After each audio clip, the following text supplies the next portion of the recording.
మందిరానికి వచ్చి పోయే వాళ్ళంతా అయ్యా మాకు ఇది చేసి పెట్టు, అయ్యా మాకు ఇది చేసి పెట్టు అని అందరూ అడుగుతూ ఉంటే దావీదు ఉన్నాడు, చూసారా, అయ్యా నేను నీకేం చెయ్యాలి, నేను ఎట్లా నీ పనికి ఉపయోగపడాలి, నేనేమో దేవదారు కర్రతో చేయబడిన ఇంట్లో ఉన్నాను, నీవు డేరాల మధ్యలో ఉన్నావే, నీకు చక్కటి మందిరం కట్టాలి.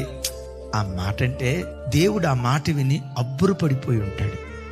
అక్కడ అంటాడు, ఇశ్రాయేలీయులను 40 సంవత్సరాలు అరణ్యంలో నడిపించిన దినం మొదలుకొని న్యాయాధిపతులు పరిపాలన చేసిన కాలం వరకు, సౌలు కాలం వరకు నేను ఎప్పుడైనా ఎవరి యొద్దకైనా వచ్చి నాకు మందిరం కట్టించమని అడిగానా అంటాడు దేవుడు అక్కడ. అంటే పరోక్షంగా ఆ మాటలో ఉన్న అర్థం ఏంటో తెలుసా? ఎవ్వరికి రాని ఆలోచన నీకు వచ్చింది దావీదా, నా మనసు గెలుచుకున్నావు దావీదా. నా ఇల్లు కట్టాలనుకున్నావే, నీ ఇంటిని నేను కడతా. నీ ఇంటినే కాదు, నీ పిల్లలను నేను కడతా.